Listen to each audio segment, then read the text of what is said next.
Y bueno, si queréis, empezamos ya con la conferencia inaugural. Para ello contamos con la doctora Mari Carmen Pérez Fuentes, catedrática de la Universidad de Almería, directora del Grupo de Investigación en el Ámbito Educativo y de la Salud de la UAL, autora de más de 200 artículos científicos, directora de 27 tesis doctorales, un gran currículum. Y bueno, ya nos va a hablar del proyecto UMAS. Cuando quiera. Gracias. Bueno, pues muchas gracias. En primer lugar, agradecer el apoyo de las autoridades presentes, señor alcalde del Ejido, Maribel, delegada del Gobierno, Ángeles, vicepresidenta de la Diputación de Almería y restos de autoridades presentes en este acto, ¿no? Quiero agradecer la invitación al gerente del Hospital Universitario de Poniente, el doctor Pedro Acosta. Enhorabuena también por todos los éxitos que estáis logrando. El último, sin ir más lejos, ese reconocimiento de hospital universitario, ¿no? con la UAL, que es sumamente importante. También a Consuelo Artero, Chelo, pues muchas gracias por la invitación y por la magnífica labor que estás llevando dentro de esa dirección del plan de humanización del sistema público andaluz. Creo que es líder en España y así en las ocasiones que he tenido para hablar contigo te lo he hecho saber. Es un placer para mí estar hoy aquí y hablarles del proyecto UMAS. Concretamente, el proyecto UMAS lo vamos a analizar desde una perspectiva de análisis de la humanización que atiende al ser humano y concretamente a las competencias personales, las competencias que el profesional necesita para ejercer su profesión de forma óptima. Este modelo ha sido objeto de críticas, ¿no? Pero ninguno de los argumentos ha salido de un enfoque reduccionista y me voy a atrever a decir también un poco simplista, ¿no? Esto del tipo yo ya soy humano, no necesito formarme. Bueno, pues en ningún caso el modelo ha sido deconstruido para volver a mejorarlo o para proponer otra forma de formar al profesional. Al final es un modelo de enfoque psicológico que recoge esas tan de moda soft skills, aunque nosotros preferimos llamarlas competencias personales, relacionadas con ese cuidado humanizado por parte del profesional y que hemos demostrado que vienen a formar o a aportar al profesional herramientas para optimizar esa práctica profesional. Pero actualmente es un modelo que se ha aplicado en enfermeras, que se ha validado en esa muestra, pero también se ha aplicado a técnicos, se ha aplicado a médicos, se ha aplicado a farmacéuticos, se ha aplicado en diferentes lugares de España y además también ha tenido un gran impacto internacional. Se ha traducido a más de 8 idiomas, se ha aplicado en Corea, en Japón, en Turquía, en México, en Chile, en Estados Unidos, en Inglaterra, en Italia y un largo etcétera, porque prácticamente cada semana recibimos un correo solicitándonos la posibilidad de aplicar este instrumento de valoración y que engloba ese modelo UMAS de competencias personales. Y además tiene una ventaja especial y es que puede ser aplicado y además debe de ser aplicado en cualquier profesional, no solamente en los profesionales sanitarios. Concretamente, en la última convocatoria de I+D+I hemos recibido nos han otorgado un proyecto I+D+I para aplicar este modelo al profesional de la educación, tanto a docentes como a los propios alumnos de educación secundaria. Creemos que esto es el futuro. El futuro es educar en el modelo UMAS para que cuando llegue uno a la etapa profesional no tenga que ser formado en estas competencias.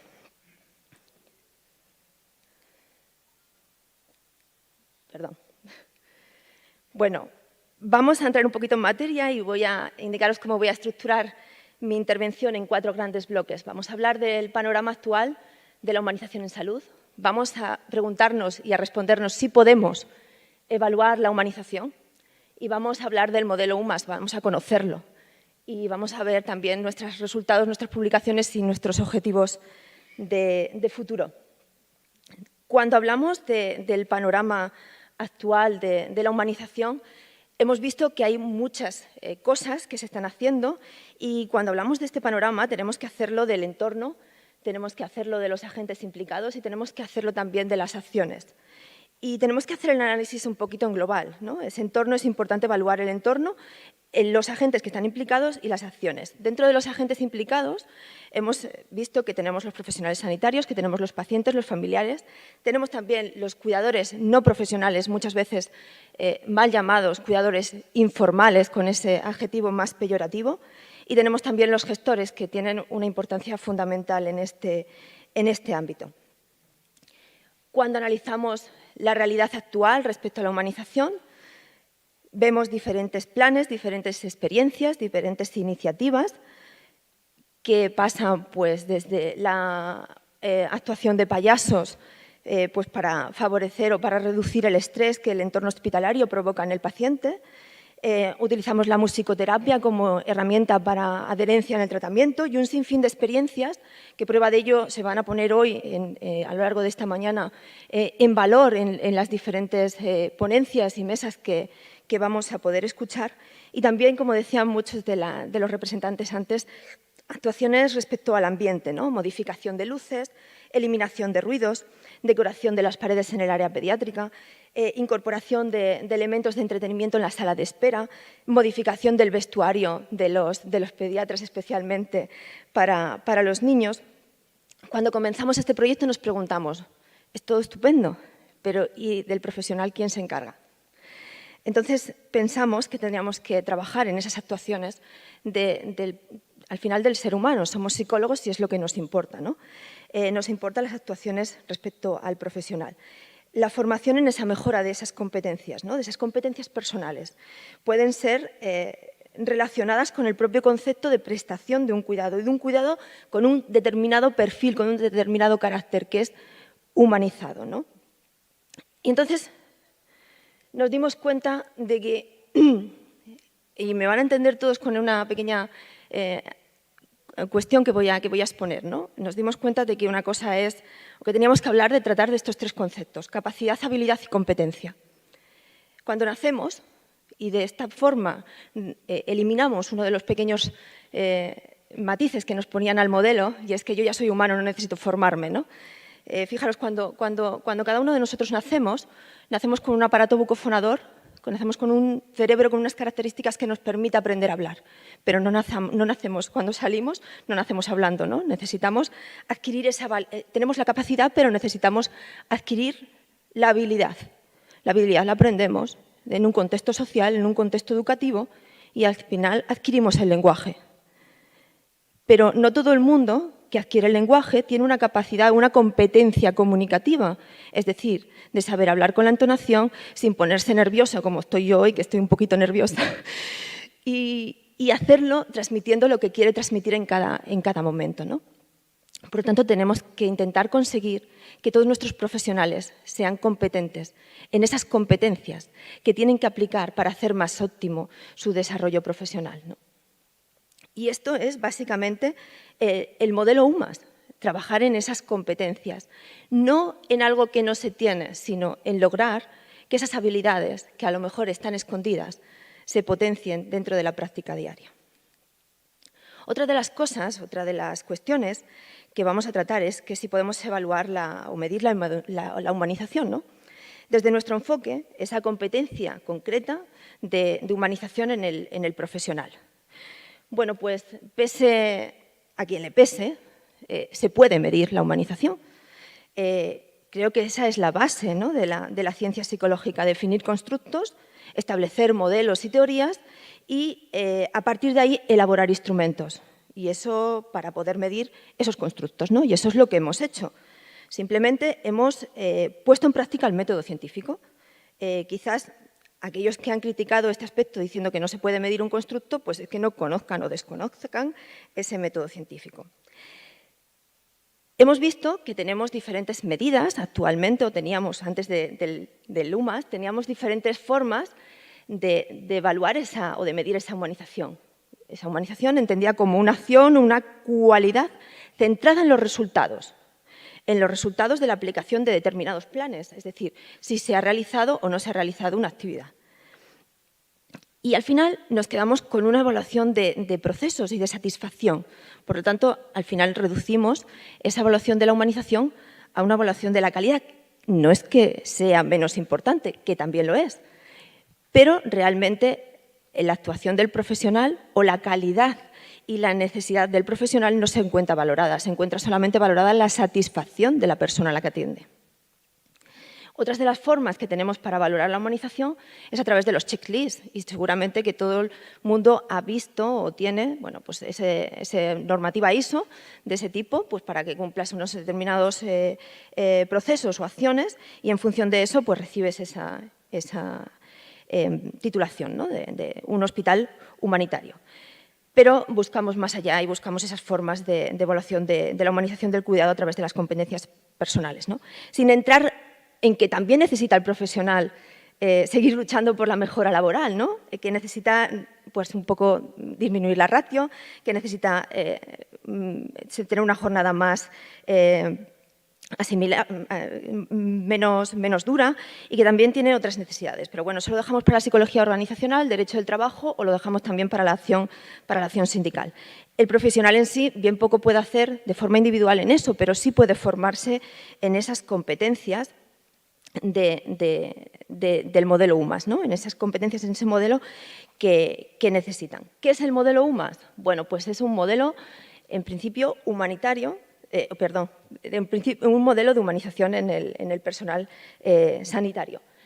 Para ello, bueno, pues empezamos a colaborar diferentes instituciones y, bueno, ya que está aquí la vicepresidenta, a través del convenio que tiene Diputación con la Universidad de Almería, también participamos hace 3 años, o participó la Diputación en este proyecto. Contamos con apoyo también del Consejo General de Enfermería y contamos también con investigadores de la Universidad Alfonso X el Sabio y de la Autónoma de Chile. En este grupo de trabajo lo formaban un equipo multidisciplinar. Todas las actividades que nosotros realizamos, no solamente hay psicólogos, hay educadores, también hay enfermeros, hay biólogos, hay de todo tipo de profesionales necesarios o que pueden decir algo acerca del concepto que al final vamos a evaluar, que es la humanización o las competencias personales de humanización. El modelo consta de cinco factores: disposición al optimismo, sociabilidad, autoeficacia, que no autoeficiencia, comprensión emocional y afectación. Vamos a ir viendo cada uno de forma muy rápida esa disposición al optimismo. Pues al final, una disposición al optimismo es resultado de diferentes procesos de interacción social y de las experiencias, ¿no? Es un estilo de pensamiento no permanente, por lo tanto sabemos que se puede modificar, que se puede educar y que se puede trabajar. Y al final tenemos una creencia en el sujeto sobre la posibilidad de obtener esos resultados positivos en el futuro y la tendencia del individuo a creer en esos buenos resultados. Al final, como dice Oscar Wilde, lo que diferencia a un pesimista de un optimista es que el optimista ve la rosquilla y el pesimista ve el agujero, ¿no? Pues tenemos que intentar que nuestros profesionales sean profesionales optimistas, y lo podemos hacer y lo podemos formar, sin tener en cuenta o sin menospreciar que el pesimismo en muchos casos también puede ser un recurso adaptativo, ¿no? Aunque demasiada negatividad puede también socavar el trabajo y el buen hacer de los profesionales. Fijaros, ¿por qué es importante incorporar el positivismo en el entorno de los profesionales de la salud? Pues hemos visto ya con estudios empíricos que esto aumenta el rendimiento y la conexión social y disminuye también el burnout y la depresión en los profesionales. Al final, ¿con quién os interesaría trabajar? ¿Con una persona pesimista o con una persona optimista? Seguro que todos los que estáis aquí preferís trabajar con una persona optimista.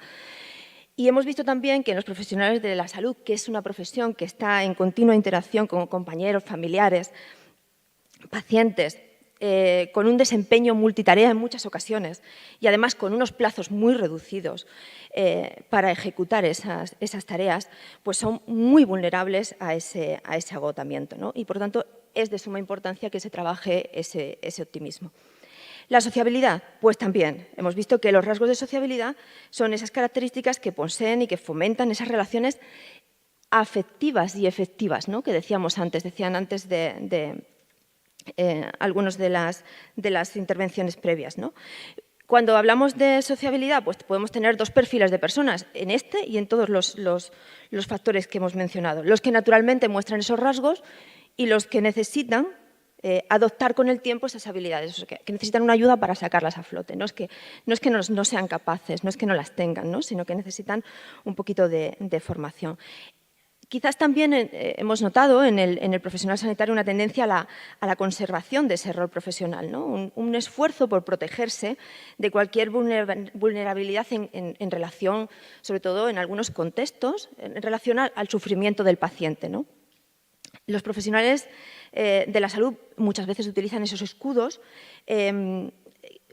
y distancian a través de actitudes y comportamientos menos prosociales, ¿no? Esto se recomienda que al final el profesional tenga una atención clínica que sea prosocial y empática, que es lo que todos esperamos cuando el profesional nos atiende en el ámbito sanitario, y esto tiene una estrecha relación entre las habilidades sociales y su desempeño laboral, ¿no? Cuantas más sociabilidad o cuanto más sociabilidad tenga, mejor es la calidad de ese desempeño, ¿no? El otro de los factores, la autoeficacia. Tenemos que tener profesionales que sean autoeficaces, es decir, que aprendan a identificar, a comprender y a expresar las emociones de una manera saludable. Autoeficacia no respecto a la técnica que aplican, sino autoeficacia respecto a las emociones, ¿vale? Por lo tanto, vamos a poner ese adjetivo de autoeficacia emocional. Esa capacidad de concretar el alcance de las propias emociones, pero también de conocer el resto y la habilidad para inhibir, en el mejor de los casos, o para retrasar las respuestas poco reflexivas o las emociones que salen solas y que son demasiado intensas para el contexto. ¿Tengo confianza? Tengo lo que necesito para afrontar situaciones difíciles. Esto es muy importante a la hora de la práctica profesional. Pero, ¿y si falta la autoeficacia emocional? Bueno, pues entonces habrá una interferencia en la capacidad para lograr los objetivos importantes de la vida, como mantener el desempeño adecuado en este ámbito profesional. Y esto lo sabemos. O sea, que tenemos que ser capaces de que ese profesional tenga una alta autoeficacia, una alta percepción de autoeficacia y que esa percepción de autoeficacia emocional sea real, que se corresponda con una buena autoeficacia emocional, ¿no? Fijaros que cuando hablamos de emociones, Aristóteles ya decía que cualquier persona puede ponerse furioso, eso es muy fácil, eso es muy sencillo, ¿no? Lo difícil es estar furioso con la persona correcta, con la intensidad correcta, en el momento correcto, también por el motivo correcto y por la forma correcta. Esto no es fácil, esto es lo que el profesional tiene que lograr. Y nosotros, o los neuropsicólogos, después de Aristóteles, le pusieron nombre, y esto es lo que conocemos todos como inteligencia emocional, ¿no? Pero esto es una pequeña parte de ese constructo que es la inteligencia emocional. Por lo tanto, es importante que sea emocionalmente autoeficaz, hábil en la relación con los otros, en la relación con el paciente, en la relación con sus propios compañeros. Y también es necesario que tenga comprensión emocional.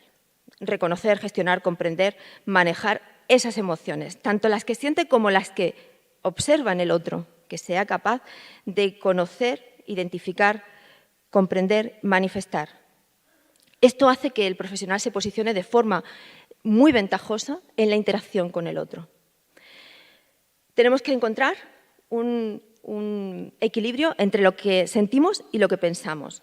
Y tenemos en las instituciones sanitarias tenemos un desafío muy importante y es el desafío de rehumanizar ese lugar de trabajo, ¿no? Esa digitalización, las tareas automatizadas, las presiones, los plazos, el estrés, todo esto hace que todas las habilidades con las que nos levantamos por la mañana con ganas de hacerlo todo bien vayan desapareciendo a lo largo del día, ¿no? Creo que en el futuro las ofertas de empleo van a pasar por la utilización de esta frase, ¿no? Se buscan personas emocionalmente inteligentes, porque todo lo demás nos lo va a poder ofrecer prácticamente una máquina, en prácticamente todas las actividades. Entonces, lo que nos diferencia de una máquina es esto, es que somos o podemos ser emocionalmente competentes e inteligentes, ¿no? Capaces de experimentar, de comprender, de gestionar eficazmente esas emociones, con una disposición a un aprendizaje constante, cotidiano, sobre las respuestas emocionales, tanto propias como ajenas. También tenemos que ser precisos a la hora de verbalizar y de expresar nuestros sentimientos. Y también tenemos que estar dispuestos a reconocer y a comprender los sentimientos y capaces de ajustar nuestras respuestas, como decía Aristóteles, a lo que nos encontramos, ¿no? Y hablamos también del último de los factores que implica el modelo UMAS, que es la afectación. No cabe duda que, y prueba de ello ha sido la pandemia, nos encontramos dentro del entorno sanitario en un entorno desafiante. El profesional día a día lucha con cumplir esas obligaciones morales con los pacientes y carga con una mochila que es la responsabilidad moral. Esto le llena de ansiedad y muchas veces de sentimiento de culpa. Tenemos que ser capaces de dotar al profesional de herramientas para que sepa cómo gestionar al final esos sentimientos, ¿no? Y ahí juega un papel fundamental la capacidad de autorregulación emocional. Esto tenemos que enseñarle al profesional a calibrar, a ajustar el grado en que nos afecte el hecho y a empatizar. La empatía está muy bien, pero hay una empatía que es la empatía más emocional, que al final puede traer repercusiones negativas y el profesional tiene que ser empático cognitivamente. Es decir, no tiene que dejarse llevar por las emociones, sino que tiene que poner a funcionar esa empatía más cognitiva, ¿no? Por lo tanto, esto tenemos que ayudarles a que lo pongan en marcha, ¿no? A que intenten conseguir ese bienestar y manejar de forma correcta esa sensación, ese sentimiento de ansiedad y de culpa a través de esa regulación emocional. Fruto de un trabajo en equipo, evidentemente algunas de ellas están aquí hoy y me han querido acompañar esta mañana y puedo decir algunos nombres: José Jesús, Molero, África, Ana. Creo que son muchas de ellas representantes de lo que yo hoy he hablado aquí y, como pasa en el poniente, muchas de las actividades que los responsables consiguen es fruto del buen hacer de los trabajadores de un equipo. Y esto es lo importante, ¿no? Ese desarrollo del modelo UMAS es un modelo teórico contrastado empíricamente, que ha sido creado y es un instrumento sólido para detectar necesidades. En ningún caso para clasificar como más o menos humanos a los profesionales. Es decir, esto, cuando nosotros creamos herramientas, lo que hacemos es intentar detectar necesidades para potenciar, ¿no? La comprensión emocional, la sociabilidad, las estrategias que al final el profesional pone en marcha para evitar esa afectación en el ejercicio de su profesión, ¿no? Y evitar esa depresión, evitar ese burnout que tiene, por desgracia, en la profesión niveles tan elevados.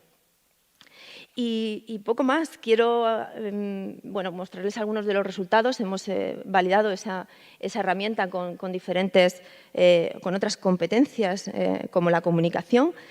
Hemos tenido también, como decía, el apoyo del Consejo General de Enfermería y en algunas de las actividades que se están desarrollando desde la Consejería, se está utilizando el modelo y yo creo que por los profesionales que conocen el modelo, que no lo observan desde lejos y lo critican sin entrar en él, se está detectando la necesidad de ponerlo en práctica como un elemento de formación. No formar de forma aislada, sino formar en conjunto y en global al profesional. Seguimos trabajando y con el Consejo General de Enfermería estamos elaborando una herramienta para trabajar esas competencias y probar la repercusión en el burnout. Y bueno, por mi parte nada más. Si tienen alguna pregunta estaría encantada y agradecerles la atención prestada y espero no haber sido muy ardua en el contenido y que bueno, les haya gustado este modelo que venía a presentarles. Muchas gracias. Bueno, muchas gracias a la doctora Pérez Fuentes por su intervención. Pasamos ahora con la primera mesa de experiencias.